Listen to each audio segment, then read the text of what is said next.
I'm Dr. Thomas McKenna. I'm a program officer at the Office of Naval Research. So there's substantial losses incurred when you have a major fire, when you can't suppress it at an early stage. SAFER is the shipboard autonomous firefighting robot.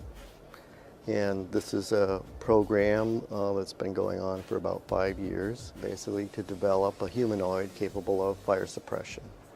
My name is John Farley. I work at the Naval Research Laboratory, and I'm the director of the Shadwell, which is the Navy's fire test ship. If we have a shipboard fire, we have to be able to quickly get it under control and then regain the ship's ability to maintain its fighting mission. You know, we have not only the ship, but we have ordnance on board, and we have a lot of flammable systems on board. Sometimes it's hard to keep the sailors up to the latest as far as training is concerned. Or sometimes they could create an environment and make it worse. Now the robot could be trained and constantly updated to make sure that the conditions are not as bad as what a human could make it. Well, our objectives for the demo on the Shadwell were to show that the robot could walk over what was a very uneven floor, that it could orient itself to the fire, that it could autonomously handle the hose, operate the hose, aim the hose, and suppress the fire, which it succeeded in. I'm Brian Latimer. I'm an associate professor at Virginia Tech in the Department of Mechanical Engineering. I think robots are well suited to be sent into those environments, and bipedal humanoid robots are particularly good for those applications because even in the tight, confined conditions that you might have inside of structures, these types of robots can be designed to maneuver in those conditions. SAFER is an electromechanical robot, so it's driven by batteries and all the motors are electrical. So we put a rain gear type suit on the robot just to protect it from those types of basic steam, particulate, and water drop hazards. So we have visible cameras on board the robot. We have something called a LiDAR, which is a rotating laser that gives the location of the points in the field of the view of the robot. And then lastly, we have stereoscopic thermal imaging cameras that the robot uses to detect and locate the position of a fire so they can suppress it. We combine the notion of smart sensors in the spaces, microflyers that can fly even in smoke, go through those extremely narrow doors, that it could locate fires and operate in those hallways, even in dense fire smoke. And it succeeded, all those tasks. So today was the first time we came on board an actual Navy ship. We were able to do a lot of things today that we hadn't done previously, and we have a lot of hope for new advancements in the future. We have some fundamental issues in robotic mobility that we still have to address, as well as working out the human system integration issues. And we'll continue to advance the capability with better and better demonstrations. At the current time, the robot is teleoperated, so you have operators standing off with the computer console. Where we intend to go is to have a combination of natural language and gesture control. The robot has gone through amazing transition within 4 years. And I think it's a worthy investment for a long-term project. But it's going to take a lot of time, a lot of dedication. And we're working towards human-robot teams, what we call the hybrid force. Humans and robots working together.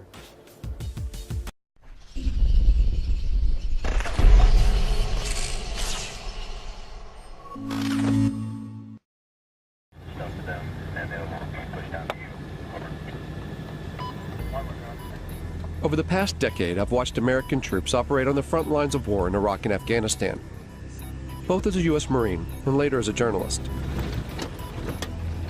During that time, two things have struck me. First, Americans have developed a low tolerance for seeing their soldiers return home in coffins. And second, soldiers are surrounded by an overwhelming amount of new technology. It's now part of their everyday lives. These two trends are shifting the way the U.S. fights its wars. The Pentagon is currently building an army of what it calls unmanned systems. It's their fastest growing arm of development. And there's a momentum to create machines with more autonomous capabilities, robots which can take certain decisions themselves. But what will this new era of warfare look like? And do the legal and political structures exist to deal with it? These are big meta changes that are happening in war that we've got to wrap our heads around. So I see this as a very major threat to respect for human rights. What is war going to look like when it's robot versus robot? Who wins that war, and how can you even tell?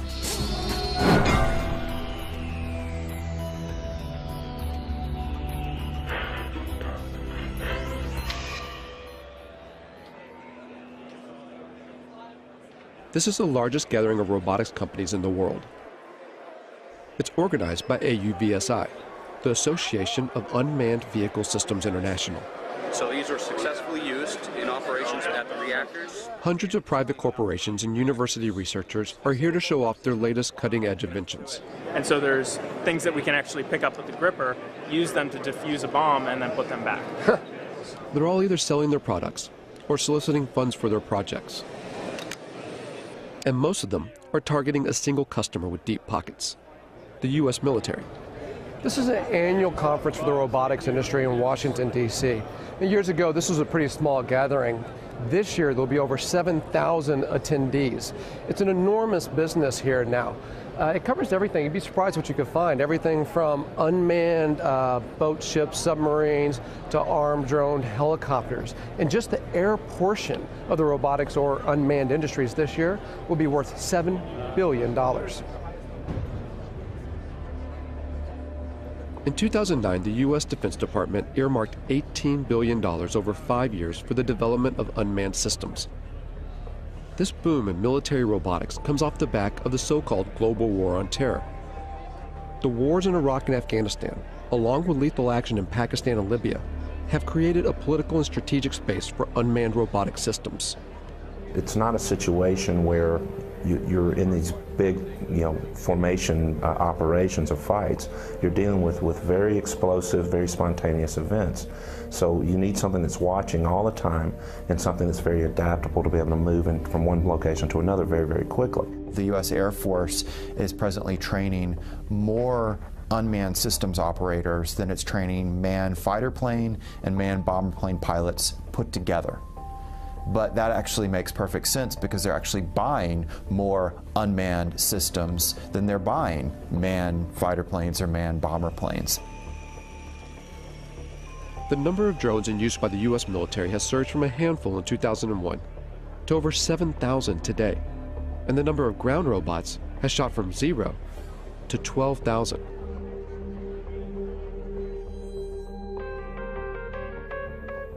When you start to take a look, the amount of robot research funded by the U.S. military is astonishing.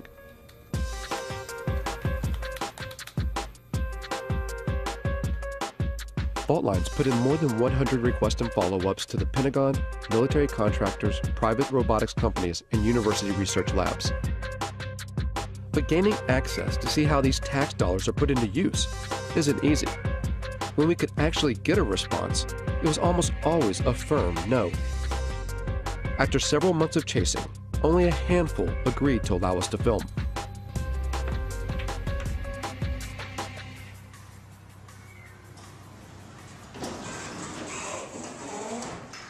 Tardec was one of them. It sits on a base just outside Detroit, Michigan.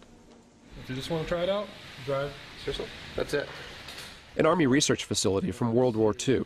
It used to build tanks. Wow, look at that. Now much of their work is dedicated to robotic technology. What we're looking at here at Tardec is unstructured environments.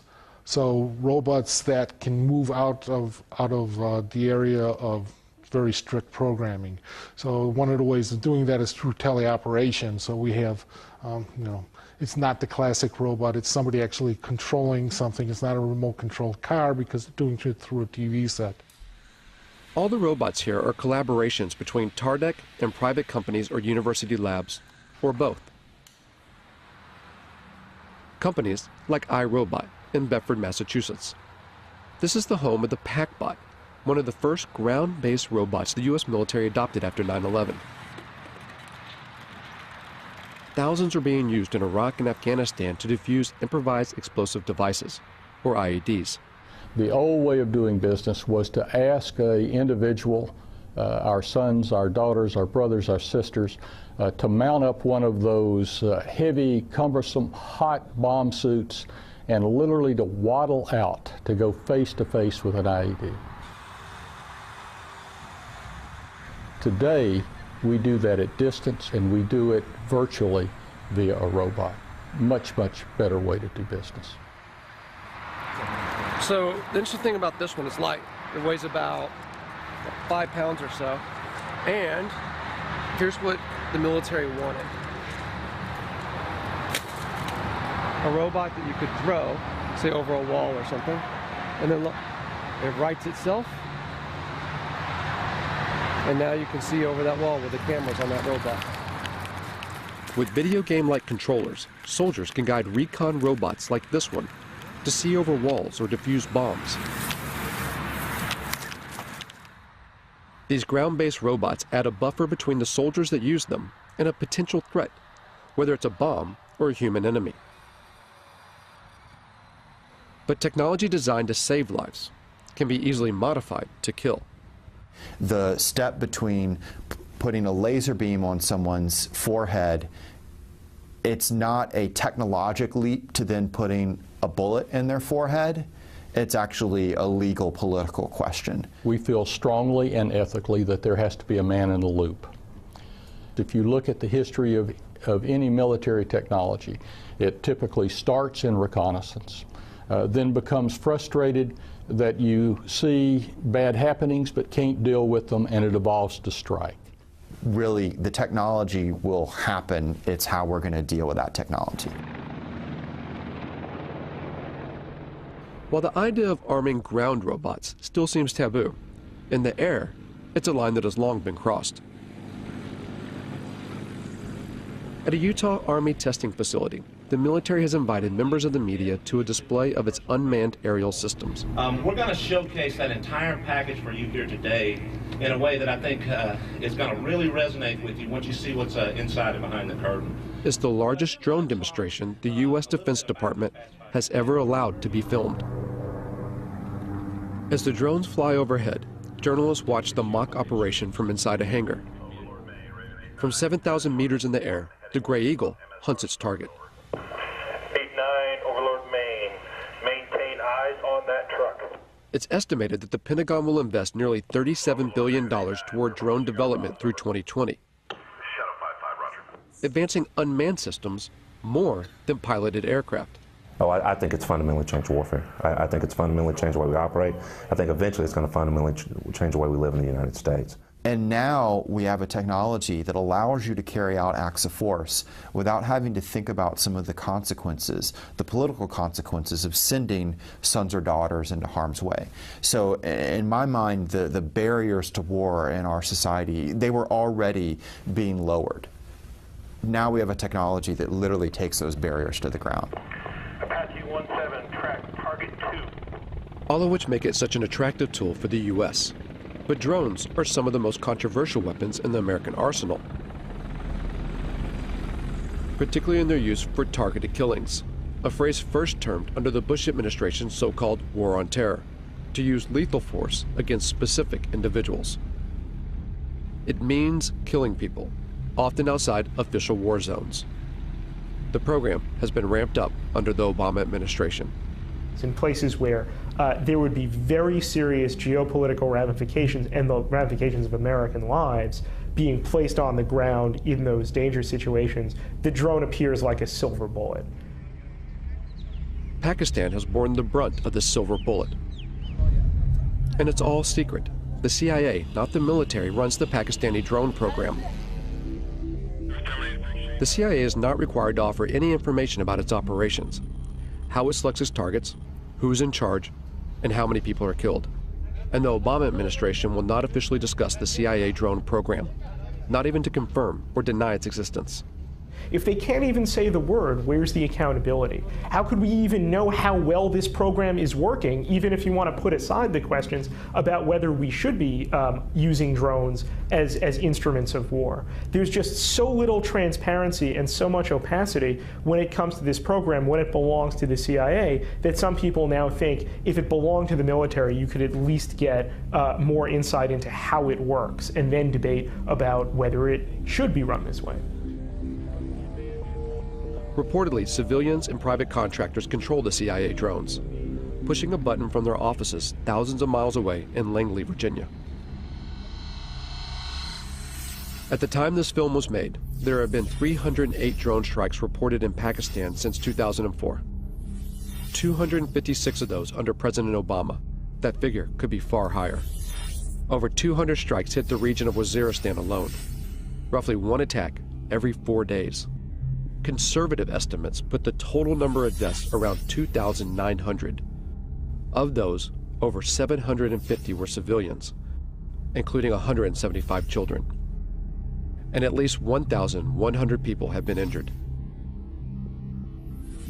The CIA and the Obama administration have extended these strikes to Yemen and Somalia, and according to recent U.S. diplomatic cables released by WikiLeaks, the United States is building secret drone bases in places like Ethiopia and the Seychelles, an indication that Washington wants to increase surveillance and strikes in the region. At least a dozen strikes have been carried out in Yemen, one of which in late September killed Anwar al-Awlaki, an American-born imam with alleged ties to al-Qaeda. The willingness to target and kill a U.S. citizen provides just one example of how this secret war often operates beyond recognized legal boundaries. If an intelligence operation carries out an airstrike that goes awry, that accidentally kills civilians, that violates the rules of engagement, there's not a court-martial process set up for that. There is, in my view, at the end of the day, no accountability for what is going on now. Philip Alston spent 6 years studying the legality of the U.S. drone program for the United Nations Human Rights Council. The congressional committees have, as far as anyone knows, never exercised oversight in any specific way in relation to these killings. He says that the American government's justification for the strikes, self-defense in response to 9/11, even now, 10 years later, is a manipulation of the international laws governing conflict. Now, in terms of international law, that represents a fundamental breakdown in what are called the rules on the use of force. It would enable the United States to use force against any target, any country, any time. Following 9/11, Congress passed a resolution called the Authorization for Use of Military Force, or AUMF. It allows the U.S. president to use military force anywhere against people believed to be responsible for 9/11. And when the Obama administration has been asked, what authorities do you possess to go, into Yemen, to go into Somalia, even, outside Afghanistan into Pakistan, for the purposes of attacking people that you say are aligned with Al-Qaeda, they use the AUMF. I think the U.S. is certainly risking setting itself up for a significant global backlash against its extension of power extraterritorially. But the bigger problem, of course, is other states saying, well, this is the norm. You do it. Why shouldn't we do it? The UN Human Rights Council has taken no action to further investigate the legality of the U.S. drone program. While the U.S. continues to expand the program, 45 other nations are working on their own drones, many being sold on the open market. In the rush to churn out robotic military systems, who buys these technologies and how they're used has minimal international oversight. In short, the law is not keeping up with the pace of development. Technology doesn't stop, and that's, I think, one thing that people need to realize is that it's accelerating ever faster, not just in the number that we're using it, but how advanced it is. The accelerated pace of development is such that it is inevitable that we are creating machines that are going to be able to do things we cannot currently conceive of them doing. I think if the United States were serious, part of this major program to, if you want to create a word, to robotize its war-making functions, would be to build in various safeguards designed to ensure respect for the laws of war. There has been a mad dash for advancement with very little consideration for how that advancement will play out against human society. And Rita J. King is a futurist who studies the potential dangers that technological advances in robotics and artificial intelligence can bring. Within the United States, you have the military, and then you have, private business, and you have universities. So all these different groups are doing their own research and their own creations at different paces. And eventually there will be more of a coming together of these different aspects of the programming and the creations, and we will cross a line. In a university lab at Virginia Tech, Professor Dennis Hong and his students work on a robotic soccer team. The real thing is, if you want to use these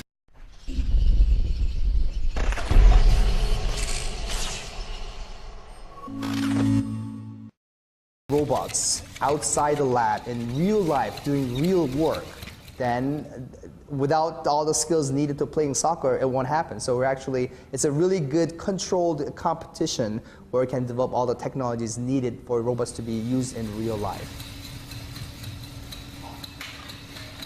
Virginia Tech's funding comes from a variety of sources. These robots are part of a project sponsored by the National Science Foundation. But they also take on projects financed by the U.S. military.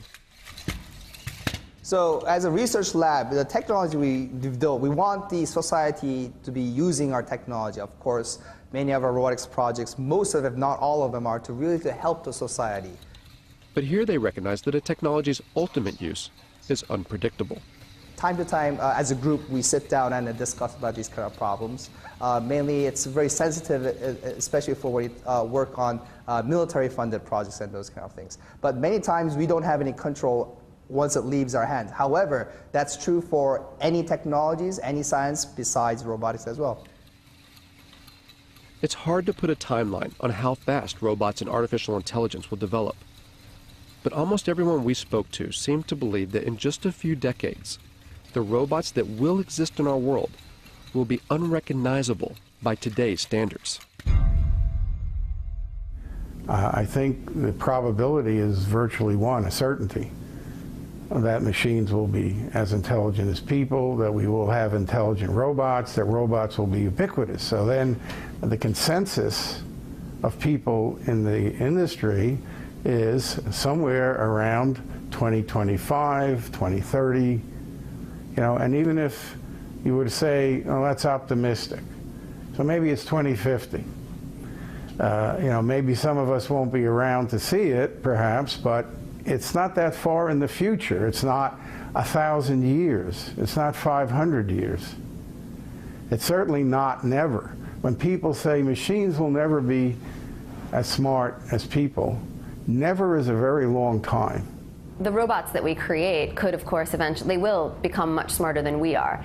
And because they're smarter than us, we won't be able to conceive of how smart they are. And we'll have no control over that. And I don't think our brains are really equipped to accept the enormity of what that means, because we do find ourselves intelligent now. Science fiction stories have always made predictions about conflict between machines and people. The way to avoid that is for humans to always be at least as intelligent as their machines. While we may not know exactly if or when robots will become as intelligent as humans, at AUVSI, the talk of autonomy, of military robots taking more decisions by themselves, is growing. You know, work on the next generation of autonomy, maybe before it's really needed, to show where it can go. General Riggs talked about unfair advantage, and I'm in full agreement with him. We want unfair advantage. We want lots of unfair advantage. Why shouldn't we? And unmanned systems, and especially weaponized unmanned systems, clearly provide a huge advantage. So how far will robot autonomy go? And will a robot ever be allowed to make the ultimate decision, to take a human life? Officially, the U.S. military claims there will always be a man in the loop, that a human will always make the decision to kill. But there are signs that this may not always be the case. In 2006, the Army funded a major study to find out if lethal autonomous robots could be programmed to act ethically on the battlefield. There's a long and rich history of war crimes in every war. We try and train our soldiers, and soldiers are instructed in this, but we are human beings. And there is emotions, there's anger, fear, frustration. We don't have to put those in autonomous systems. We can engineer out the emotions that get in the way. Ron Arkin, a professor at Georgia Tech, worked on this study and argues that robots can be more ethical than human soldiers, even in decisions to kill, by programming in what he calls bounded morality. You establish a venue, a region, or a task environment, or a mission under which the system is operating, and you engineer that system to make sure that it acts appropriately under those particular circumstances. Whether it makes that decision what to fire at, when to fire, and who to fire at, that I think is a critical decision that we already sort of ritualize within the military decision process, and we shouldn't relinquish that. There's reasons to deny people their right to life, self-defense, intervening on behalf of another to defend their life. But those are decisions that human agents and moral agents should be making, and not automatic processes. I will never, ever make the claim that these systems will be perfect. But I do make the claim that, I have the belief that these systems can outperform human beings in the battlefield, ultimately from an ethical perspective. We do have a moral responsibility to try to prevent this, and to not invest our time and energy and resources as scientists, as a society, into building a technology that has that kind of capacity to kill people on its own. But for now, there are no signs that research like this will stop. Because there's an assumption that underlies not only Arkin's work, but also the billions spent on defense. The assumption that war will always continue. War is a very cultural thing. It's a kind of a social deliberation instead of a moral deliberation, or a cultural deliberation, if you will. Like, how do we want to fight wars? What is it to be a warrior in this society? And what does this society decide that war is about and is good for? In the past, battles had formal boundaries and ends, where each side had to bury their own. But as more robots go to war on behalf of humans, what stake does society hold? As killing becomes more automated, does it make war all too easy? So I think that is a big issue as far as what these technologies are going to do and making war much easier to become involved in, and really detaching, especially in the United States, the American public from its sense of responsibility and moral and social deliberation that should go into deciding when wars occur. A lot of people say, well, why don't we stop working on this technology? There's a problem, though. You'd have to stop science. It means you'd also have to first stop war and stop capitalism. And there's such a vast amount of money that goes into thinking about defense problems and solving defense problems that if we turned that time and energy and resources into solving more practical problems, we would actually probably alleviate most of the social and political problems that cause us to have defense and security concerns. And the fact of the matter is that most of the funding that's going into robot research, of course, is to create a better war machine. And to what end? It demonstrates how far we are from the sort of intelligence we need to build robots that can help us instead of hurt us.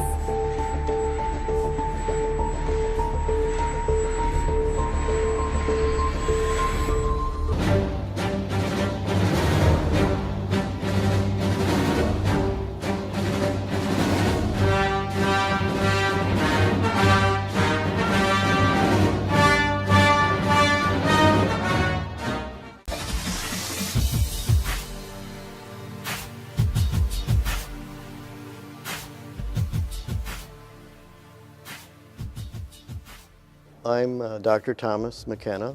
I'm a program officer at the Office of Naval Research. So there's substantial losses incurred when you have a major fire, when you can't suppress it at an early stage. SAFER is the shipboard autonomous firefighting robot. And this is a program that's been going on for about 5 years, basically to develop a humanoid capable of fire suppression. My name is John Farley. I work at the Naval Research Laboratory, and I'm the director of the Shadwell, which is the Navy's fire test ship. If we have a shipboard fire, we have to be able to quickly get it under control and then regain the ship's ability to maintain its fighting mission. You know, we have not only the ship, but we have ordnance on board, and we have a lot of flammable systems on board. Sometimes it's hard to keep the sailors up to the latest as far as training is concerned. Or sometimes